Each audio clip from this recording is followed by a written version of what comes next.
ਵੱਧਦੇ ਹਾਂ middle East ਦੇ ਵੱਲ ਨੂੰ ਰੁਖ ਜਿਹੜਾ ਉਹ ਕਰਦੇ ਹਾਂ। ਪਿਛਲੇ ਦਿਨਾਂ ਦੇ ਵਿੱਚ ਆਪਾਂ ਤੁਹਾਡੇ ਨਾਲ ਸਾਂਝ ਪਾਈ ਸੀ, ਦੱਸਿਆ ਸੀਗਾ ਵੀ ਅਮਰੀਕਾ ਦੇ ਕੁਛ ਜਿਹੜੇ ਸਮੁੰਦਰੀ ਜੰਗੀ ਬੇੜੇ ਆ, ਉਹਨਾਂ ਨੂੰ ਮਿਡਲ ਈਸਟ ਦੇ ਵੱਲ ਨੂੰ ਘੱਲਿਆ ਗਿਆ ਆ ਈਰਾਨ ਦੇ ਇਰਦ ਗਿਰਦ। ਈਰਾਨ ਦੇ ਵਿੱਚ ਪ੍ਰੋਟੈਸਟ ਚੱਲ ਰਹੇ ਸੀਗੇ। ਰਾਈਟ ਨਾਓ ਉੱਥੋਂ ਕੋਈ ਬਾਹਲੀ ਖਾਸ ਖਬਰ ਜਿਹੜੀ ਹੁਣ ਨਹੀਂ ਆ ਰਹੀ ਹੈਗੀ। ਸਟਾਰਲਿੰਕ ਉਹਨਾਂ ਨੇ ਫ੍ਰੀ ਕੀਤਾ ਹੋਇਆ ਆ ਈਲਨ ਮਸਕ ਨੇ, ਪਰ ਈਰਾਨ ਦੇ ਕੋਲ ਅਜਿਹੀ ਟੈਕਨੋਲੋਜੀ ਹੈਗੀ ਆ ਵੀ ਉਹ ਸਟਾਰਲਿੰਕ ਦੀ ਜਿਹੜੀ ਵੇਵਲੈਂਥ ਆ, ਉਸ ਦੀ ਫ੍ਰੀਕੁਐਂਸੀ ਆ, ਉਸ ਨੂੰ ਰੋਕਣ 'ਚ ਕਾਮਯਾਬ ਹੋ ਪਾ ਰਹੇ ਆ। ਉੱਥੋਂ ਕੋਈ ਬਾਹਲਾ ਡਾਟਾ ਜਿਹੜਾ ਆ ਉਹ ਸ਼ੇਅਰ ਨਹੀਂ ਹੋ ਰਿਹਾ। ਉਧਰ ਯੂਐਸ ਨੇ ਹੁਣ ਕਿਹਾ ਵੀ ਮਿਡਲ ਈਸਟ ਦੇ ਵਿੱਚ ਈਰਾਨ ਦੇ ਨਾਲ ਜਿਹੜੀਆਂ ਟੈਂਸ਼ਨਸ ਬਿਲਡਅਪ ਹੋ ਰਹੀਆਂ ਆ, ਉੱਥੇ ਮਿਲਟਰੀ ਐਕਸਰਸਾਈਜ਼ ਜਿਹੜੇ ਫੌਜੀ ਅਭਿਆਸ ਆ ਉਹਨਾਂ ਨੂੰ ਕੀਤਾ ਜਾਵੇਗਾ। ਸੋ ਲੈਫਟੀਨੈਂਟ ਜਨਰਲ ਡੈਰਿਕ ਫਰਾਂਸ ਇਹ ਕਮਾਂਡਰ ਹੈਗੇ ਨੇ US central command air force central and combined air force component ਦੇ। ਉਹਨਾਂ ਨੇ ਕਿਹਾ ਵੀ ਸਾਡੇ ਜਿਹੜੇ 에ਅਰਮੈਨ ਆ ਉਹ ਹੁਣ ਪ੍ਰੂਵ ਕਰਨਗੇ ਵੀ ਉਹ ਡਿਸਪਰਸ ਕਰ ਸਕਦੇ ਨੇ, ਆਪਰੇਟ ਕਰ ਸਕਦੇ ਨੇ, ਜਨਰੇਟ ਕਰ ਸਕਦੇ ਨੇ ਕੰਬੈਟ ਸੋਰਟੀਜ਼ ਜਦੋਂ ਡਿਮਾਂਡਿੰਗ ਕੰਡੀਸ਼ਨਸ ਹੁੰਦੀਆਂ ਆ, ਉਹ ਵੀ ਸੇਫਲੀ, ਪ੍ਰਸਾਈਸਲੀ ਤੇ ਆਪਣੇ ਜਿਹੜੇ ਪਾਰਟਨਰਸ ਦੇ ਨਾਲ।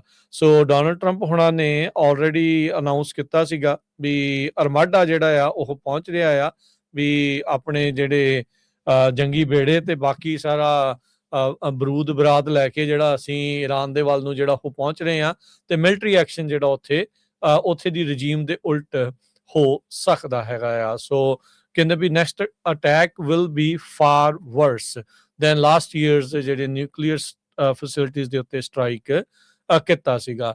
ਸੋ ਇਸ ਦੇ ਰਿਸਪੌਂਸ ਦੇ ਵਿੱਚ ਈਰਾਨ ਦਾ ਜਿਹੜਾ ਮਿਸ਼ਨ ਆ UN ਦੇ ਵਿੱਚ, ਉਹਨਾਂ ਨੇ ਕਿਹਾ, ਕਹਿੰਦੇ ਵੀ ਈਰਾਨ ਸਟੈਂਡ ਰੈਡੀ, ਵੀ ਅਸੀਂ ਤਿਆਰ ਹਾਂ ਡਾਇਲੋਗ ਦੇ ਲਈ, ਮਿਊਚੁਅਲ ਰਿਸਪੈਕਟ ਦੇ ਤੌਰ ਦੇ ਉੱਤੇ, ਤੇ ਅਸੀਂ ਪਰ ਆਪਣੇ ਆਪ ਨੂੰ ਡਿਫੈਂਡ ਕਰਾਂਗੇ ਤੇ ਰਿਸਪੌਂਡ ਕਰਾਂਗੇ ਉਸੇ ਤਰੀਕੇ ਦੇ ਨਾਲ, ਉਸ ਤੋਂ ਵੀ ਕਹਿੰਦੇ ਵੀ ਲਾਈਕ ਨੈਵਰ ਬਿਫੋਰ, ਵੀ ਜਿੱਦਾਂ ਪਹਿਲਾਂ ਕਦੀ ਅਸੀਂ ਰਿਸਪੌਂਡ ਨਹੀਂ ਕੀਤਾ ਵੀ ਜੇ ਸਾਨੂੰ ਜਿਹੜਾ ਇਹਨਾਂ ਨੇ ਪੁਸ਼ ਕੀਤਾ।